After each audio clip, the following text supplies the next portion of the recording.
Morning जी, great morning दोस्तों। भूपेश आनंद lecture number 11 में entry करने जा रहे हैं and we are doing overhead specifically for CMA USA part 1 section D कर रहे हैं बेटे। कॉस्ट मैनेजमेंट ओवरहेड्स की बातें कर रहे हैं और आज मुझे ऐसा लगता है कि काफ़ी हद तक मैं ओवरहेड्स के चैप्टर को कंप्लीट कर दूंगा। After that I will be doing activity based costing जो हॉक में, ग्लेम में, वायले में दिया हुआ है। अभी मुझे मालूम है कि आपने स्टडी मटेरियल, स्टडी रिव्यू कुछ भी नहीं देखा, भी देखना ही नहीं है बेटे। आज के लेक्चर के बाद आप देखना स्टार्ट कर सकते हो। From today's lecture after watching this lecture आप अब देखेंगे तो आपको ज़्यादा लॉजिकली बातों को रिलेशनशिप से समझ आएगा। बड़ी मेहनत की बेटे इन 11 लेक्चर्स में। अभी आने वाले 3-4 लेक्चर्स अभी और भी चलेंगे because we have to discuss activity based costing, very important for CMA USA part 1 examination. अभी मैंने जूस नोट्स की हेल्प नहीं ली बेटे, जरा सी भी नहीं ली। मैं सब जूस नोट्स की हेल्प लेने वाला हूँ, आपको सब कुछ बताऊंगा। आप बिल्कुल भी टेंशन मत लेना, आप बस रजिस्टर ओपन करो, बाकी की बातें बिल्कुल छोड़ दो। ध्यान से मेरी बात को सुनो बस, मेरी आवाज सुनो। आप सभी के सभी मेरी आवाज को ध्यान से सुनेंगे बेटे। आज हम लेक्चर नंबर 11 में एंट्री करने जा रहे हैं। चैप्टर का नाम है ओवरहेड डिस्ट्रीब्यूशन। मैंने अभी तक पिछले 10 लेक्चर्स में आपको बेसिक बातों को बताने की कोशिश की। आज नेट रिजल्ट आएगा, you know, and you will be able to find out that what is the objective of doing overheads and what is the net result, that what I mean by under absorption of overheads, what I mean by over absorption of overheads। आज के lecture में late के बिल्कुल भी नहीं पढ़ना, आप बिल्कुल कमर सीधी करेंगे, ध्यान से अपने सामने मोबाइल को बिल्कुल ऑफ कर देंगे बेटा, बिल्कुल म्यूट कर दीजिए। आप रजिस्टर ओपन कीजिए, कैलकुलेटर बाहर निकाल लीजिए, क्योंकि अब आने वाले दिनों में आपको बुक से, जूस नोट से देखना स्टार्ट करना है। तो आप लिखिए ना, great morning lecture 11, great morning lecture 11। और बड़ी प्यारी सी बात लिखी है जी आज मैंने, बिलीव इन योरसेल्फ। कहते हैं जब आपको खुद ही अपने ऊपर डाउट होता है ना तो कोई काम पूरे नहीं होते।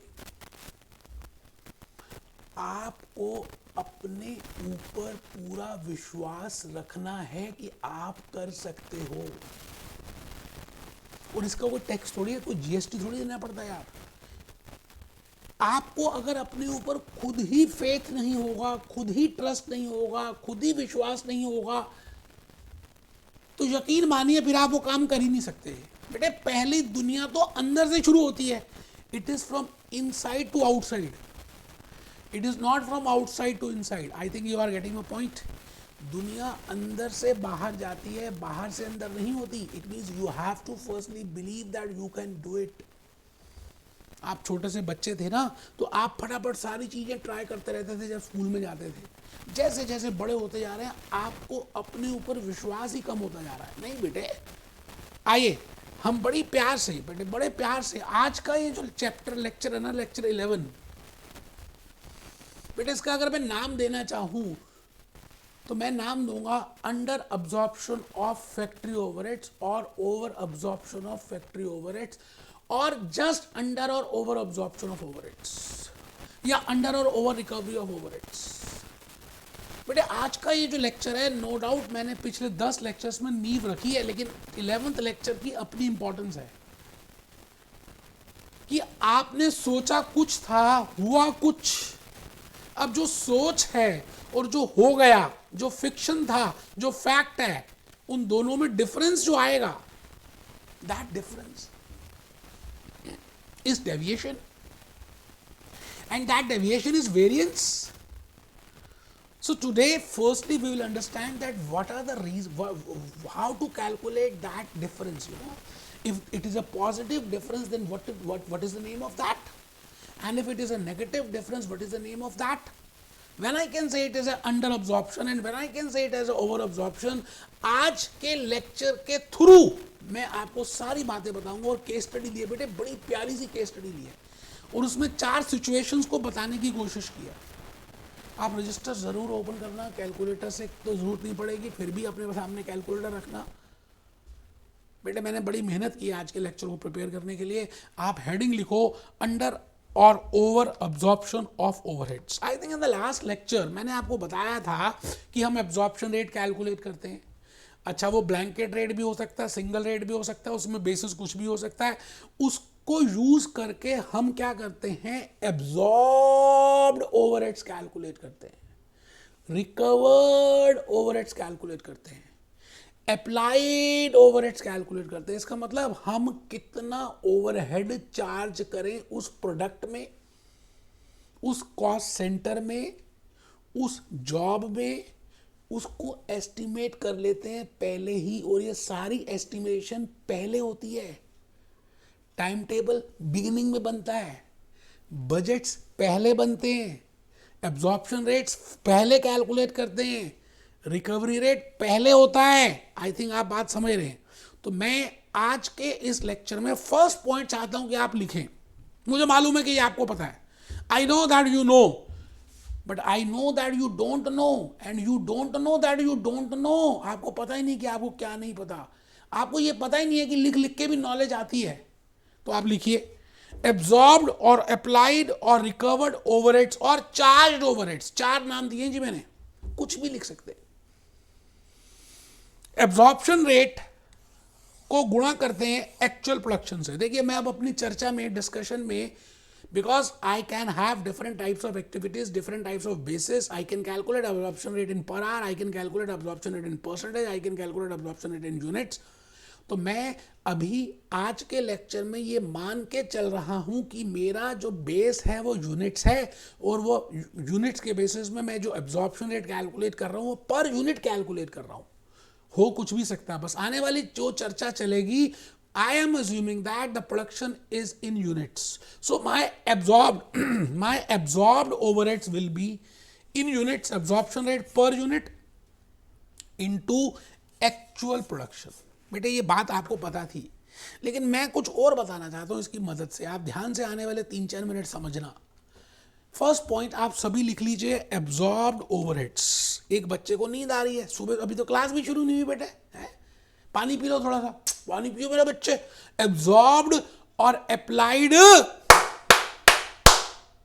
और रिकवर्ड और चार्ज्ड ओवरहेड्स। एब्जॉर्प्शन रेट एक यूनिट का, मैंने कहा मैं यूनिट्स की बेसिस में कर रहा हूं, इनटू प्रोडक्शन इन यूनिट्स। ठीक है सर, बहुत बढ़िया। अच्छा मैंने लिख भी दिया वैसे, for understanding purpose we will take production unit as base और एक्टिविटी, कि आपको डाउट ना रहना कि मैं बार बार यूनिट्स पे बता रहा हूं तो क्या आपको लगेगा शायद यूनिट्स ही करते हैं। नहीं ना बेटे, अब तो लास्ट 2 लेक्चर्स में तो मैंने ऑलरेडी डिटेल में डिस्कस किया है। ठीक है जी, आइए मैं आपके सामने एक बात और कहना चाहता हूं कि एक्चुअल ओवरहेड्स इनकर्ड अलग होते हैं। भाई आप एक हिल स्टेशन में घूमने जा रहे हो, आप जाने से पहले जो सोच रहे हो वो तो बिगिनिंग में होता है ना, स्टार्टिंग में होता है ना, T0 में होता है ना। और जब आप घूम के आ जाओगे हिल स्टेशन से तो आपको पता चल जाएगा आपके पास एक्चुअल खर्चे कितने हैं। बिल्कुल ऐसे ही as a management accountant they you want to calculate the cost, and you want to calculate the cost in the beginning. So you want to calculate the cost in the beginning, so you will calculate the absorption rate in the beginning, but actual overheads will be incurred at the end. You will be able to aware of, you will be knowing that actual overheads only at the end।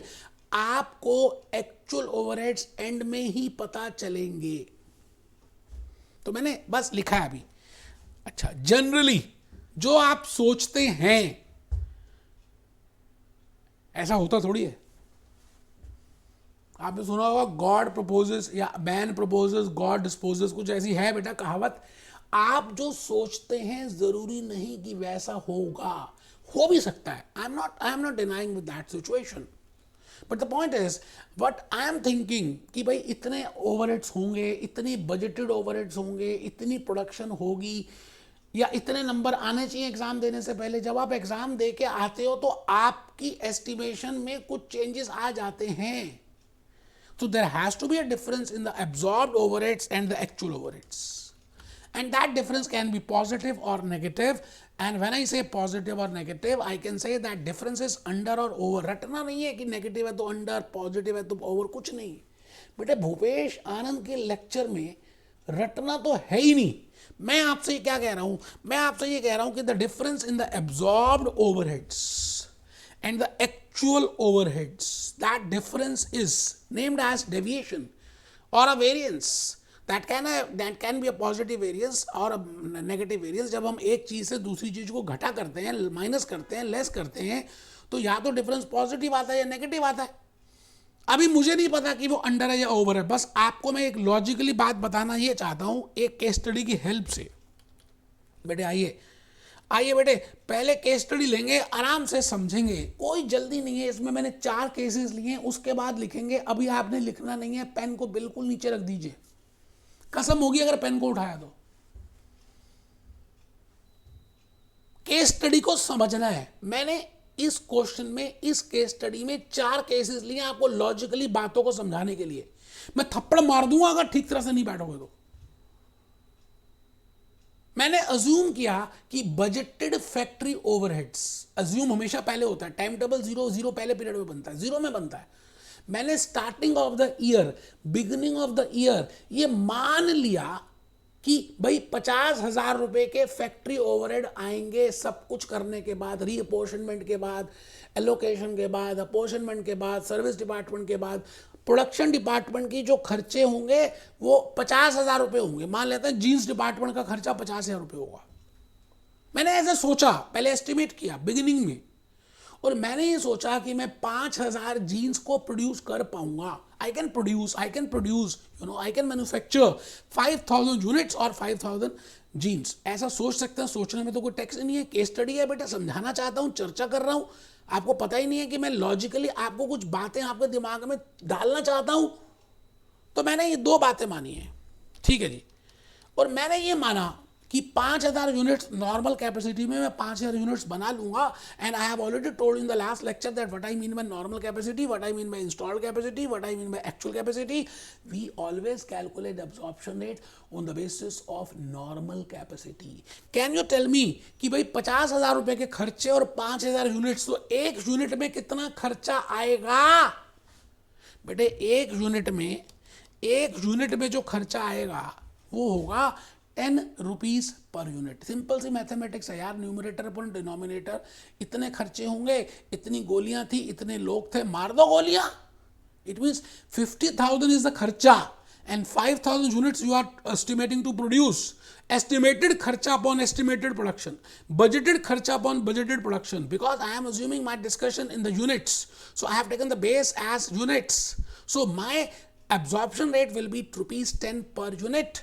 It means if I produce 1 unit, I will be charging rupees 10, I will be absorbing rupees 10.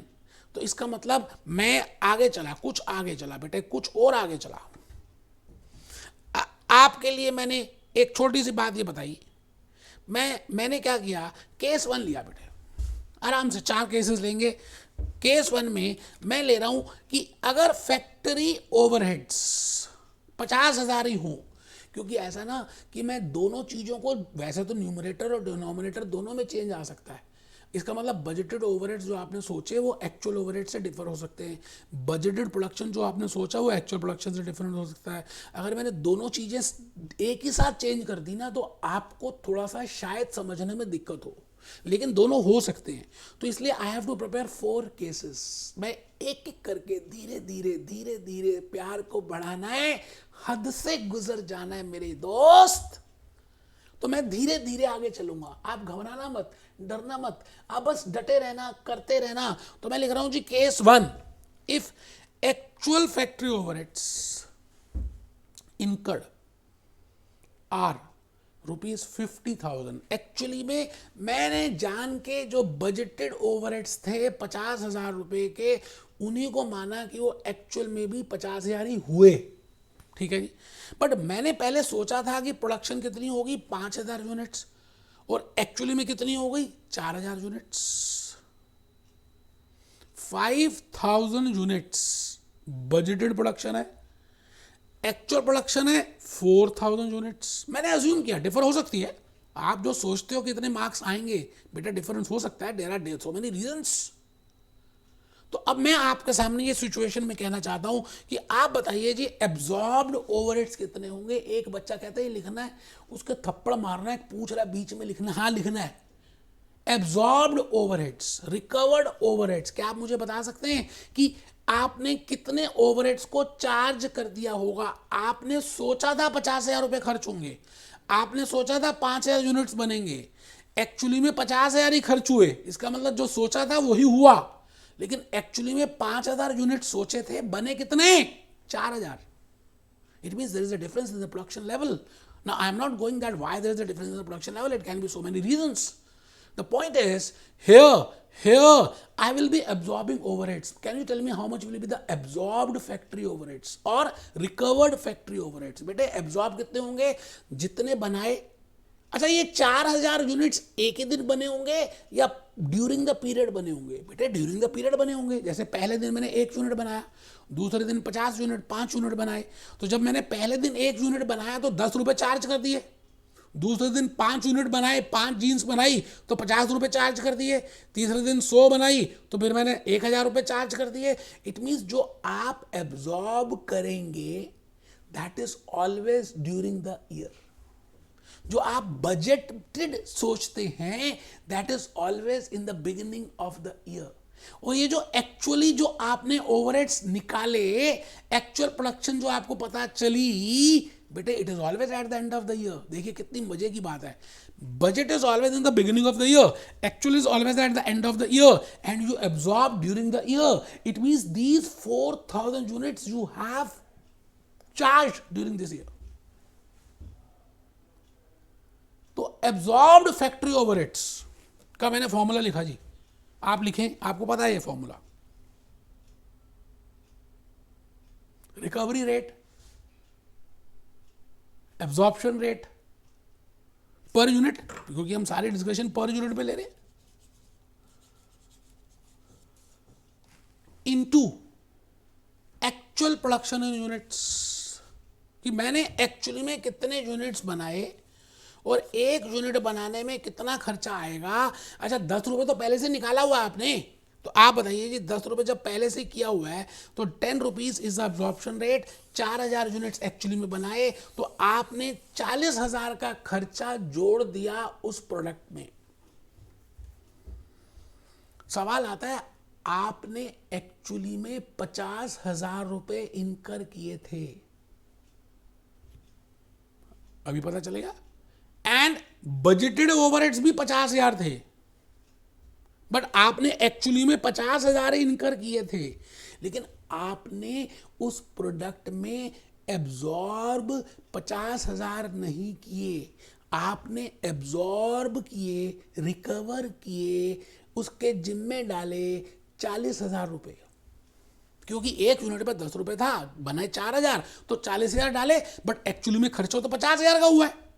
इसका मतलब आपने उस product में कम डाले, भाई 10,000 रुपये कम डाले ना। कम का इंग्लिश में क्या बोलते हैं? Under. It means in this case there is a case of under absorption of factory overheads. बेटे रटना नहीं है फॉर्मूला, लॉजिकली बात को समझना यार। तो आप यहां पर पहली बात तो लिख लें, absorption is always during the year. फिर लिख लें budgeted is always in the beginning of the year. मैंने जान के ना टाइमलाइन बनाई और आपको समझाने की कोशिश की। बिगिनिंग T0 बोलते हैं, एंड T1 होता है, तो एब्जॉर्प्शन ड्यूरिंग द ईयर होगी। एब्जॉर्प्शन रेट जो कैलकुलेट करोगे वो बिगिनिंग में करोगे, और जो एक्चुअल ओवरहेड्स आपको पता चलेंगे that is always at the end. तो दिस इज अ टाइमलाइन, ये समय की रेखा है। मैं समय हूं, मैं चलता ही रहता हूं, मैं रुकता नहीं।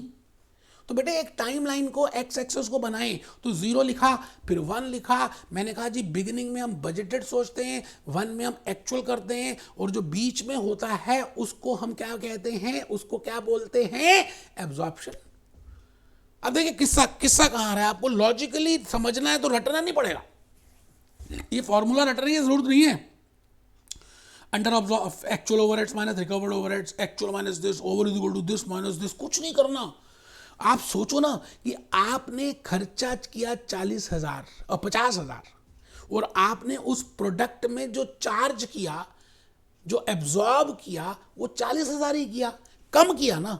इसका मतलब it is a case of under absorption, that is 10,000 rupees. So my dear friends, I have just discussed case number 1 and in that I have just varies the production, because मैं धीरे धीरे एक एक लेवल को, एक एक point को very करूंगा सो दैट आपको लॉजिकली बातें समझ आए। आइए जी, मैं आ गया आपके सामने केस नंबर 2। लिखना है बेटे, सभी ने लिखना है। मैं कह रहा हूं ना, चारों केसेस अगर आपने लिख लिए ना तो आपके नंबर पक्के हैं बेटे। एमसीक्यू में आप 101% बढ़िया काम कर पाएंगे।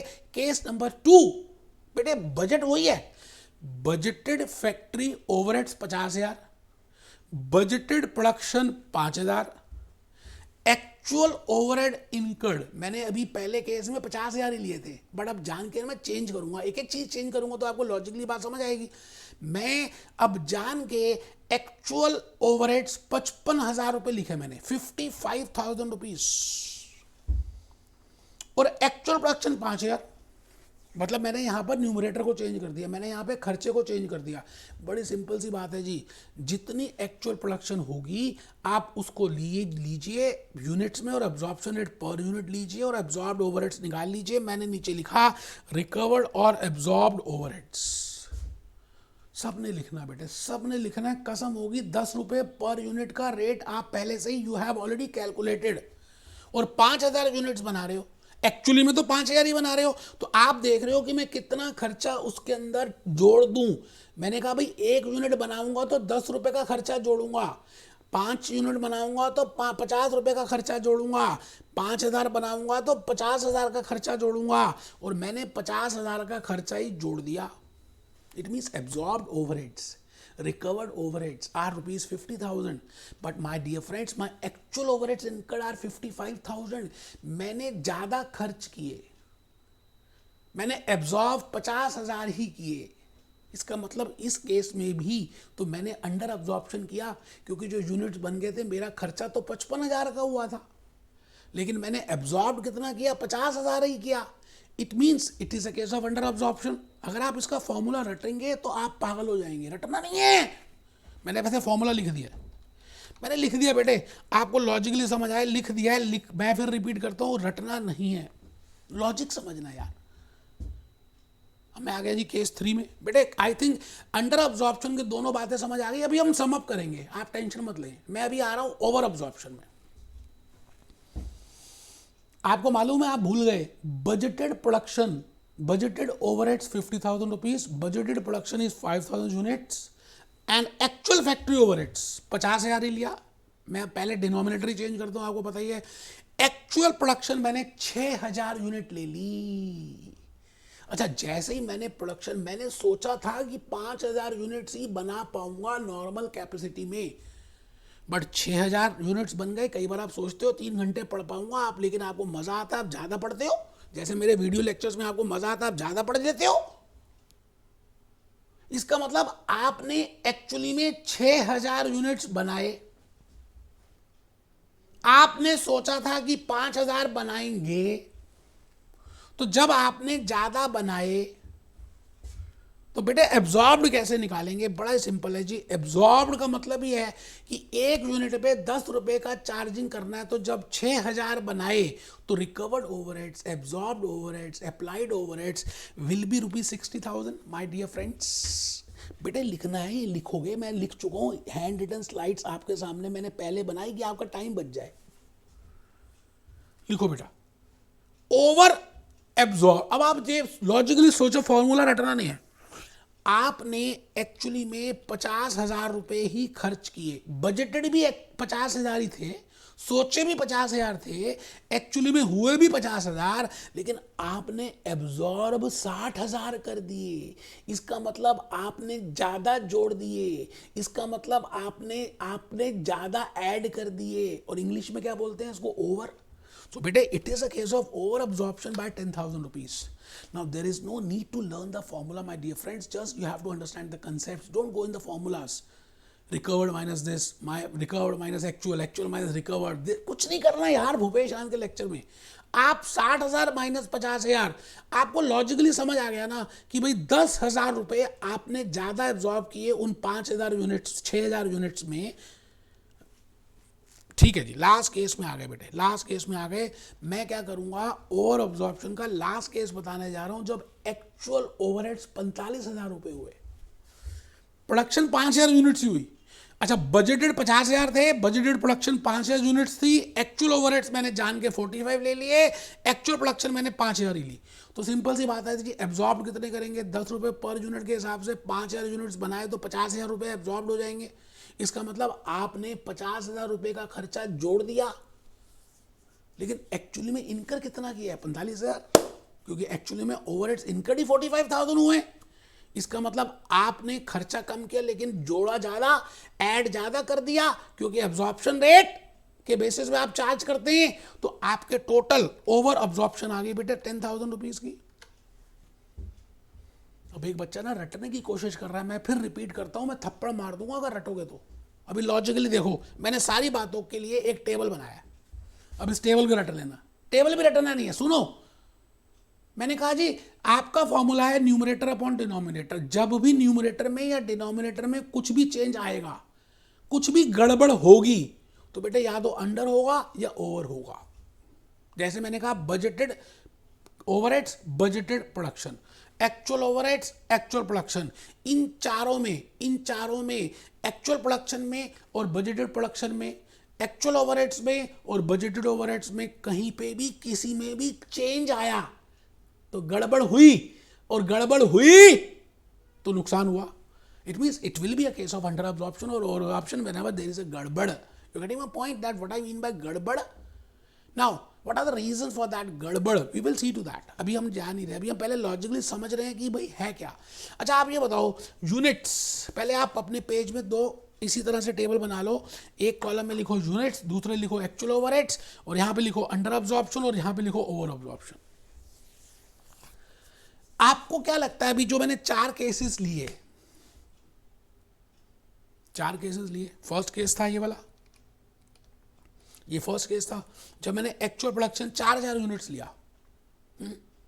तो आपको क्या लगता है कि जब यूनिट्स अगर न्यूमरेटर हम सेम रखें, मान लेते हैं एक चीज तो सेम रखनी पड़ेगी ना, अगर आप यूनिट्स कम बनाते हो तो आपके एब्जॉर्ब्ड ओवरहेड्स कम होंगे और अल्टीमेटली अंडर अब्जॉर्प्शन होगा। तो मैं ये कहता हूं अगर यूनिट्स कम बनाएं तो बेटे वो अंडर अब्जॉर्प्शन का केस आएगा। दूसरी बात, ऐसा भी हो सकता है केस 2 में जो मैंने लिया, यूनिट्स सेम थे बट आपने एक्चुअल ओवरहेड्स ज्यादा इनकर किए। जैसे केस नंबर 2 देखिए, आपने एक्चुअल ओवरहेड्स 55,000 इनकर किए जबकि 50,000 थे, यूनिट सेम है। It means if actual overheads incurred are more, then this will be a case of under absorption। आराम से बेटे देख लो, मैं भूपेश आनंद, मैं आज आपके सामने बड़ी सिंपल सी बातें रख रहा हूं, कुछ भी रटनी नहीं है, लॉजिकली बातों को समझना है। इसी तरह से ओवर अब्जॉर्प्शन अगर आप देखें, थर्ड केस ओवर अब्जॉर्प्शन का था, फोर्थ केस ओवर अब्जॉर्प्शन का था। अगर आपके यूनिट्स प्रोड्यूस ज्यादा हो गए तो आप एब्जॉर्ब भी तो ज्यादा ही करोगे, तो it is a case of over absorption. और एक्चुअल ओवरहेड्स आपने इनकर कम किए और अब्जॉर्ब ज्यादा कर रहे हो, it is a case of over absorption. तो बेटे ये केस नंबर 4 से समझ आया, ये केस नंबर 3 से समझ आया, ये केस नंबर 1 से समझ आया, और ये केस नंबर 2 से समझ आया। वैसे मैंने लिखा हुआ है आपके लिए, बड़ी मेहनत की है जी मैंने। अगर आपको लिखना है तो लिख सकते हैं, कोई टेंशन की बात है नहीं। मैंने लिखा है बेटे ओवर अब्जॉर्प्शन, लिख लो। चलो 1 मिनट लगेगा, लिख लेते हैं। इफ ओवरहेड एब्जॉर्ब्ड, लॉजिकली समझना, रटना नहीं है यार। इफ ओवरहेड एब्जॉर्ब्ड, वो overhead absorbed are higher then the actual overheads incurred. Now it can be due to 2 reasons. One is due to खर्चा and second is due to units. If लिख रहे हैं, एक बच्चे ने पेन कॉपी बंदी कर दी, थप्पड़ मार दूं, कहता क्लास खत्म होने वाली है। हाँ खत्म होने वाली, लिखो। If overheads absorbed are higher, if overheads absorbed are higher then the actual overheads incurred, it is known as over absorption. इसको हम ओवर एब्जॉर्प्शन बोलते हैं। ठीक है जी, बहुत बढ़िया। दूसरी बात, अंडर एब्जॉर्प्शन भी लिख लेते हैं। If absorbed overheads are less than actual incurred then it is a case of under का मतलब है कम जोड़े, कम चार्ज किए, कम डाले, कम अप्लाई किए, तभी तो होता है अंडर। ओवर का मतलब है ज्यादा किए, ज्यादा जोड़ दिए, ज्यादा अप्लाई कर दिए, तो अंडर लिखिए। If the overhead absorbed are lower than the actual overheads incurred, absorb कम किए, it can again be due to two reasons. One is due to expense and second is due to units. Then it is a case of under absorption. मैंने बेटे बड़े प्यार से आज के इस लेक्चर को आपके सामने रखा। मैंने आपको ये बताने की कोशिश की that what I mean by under absorption of overheads and what I mean bye over absorption of overheads. और मेरी जर्नी शुरू कहाँ से हुई थी? लेक्चर 1 से आज लेक्चर 11 है बेटे। किस तरह से मैं धीरे धीरे धीरे धीरे धीरे धीरे धीरे धीरे सारी कंसेप्ट, सारी बातों को लेते लेते लेते लेते आज की क्लास पे पहुंच गया। 90% ओवरहेड्स मैंने खत्म कर दिया बेटा, ईमानदारी की बात बताऊं तो। अब आपने क्या करना है? ध्यान से आज के इस लेक्चर को सुनना है, देखना है। इसके बाद आज के बाद आप कोई भी बुक, कोई नोट, सब कुछ देखना स्टार्ट कर दीजिए, खुली छूट है। वैसे मैंने अभी 1-2 लेक्चर्स और लगेंगे क्योंकि मुझे कंक्लूड करना है ओवरहेड्स को, कुछ और बातें भी बतानी है। मिलते हैं। Be happy, be jolly, be cheerful.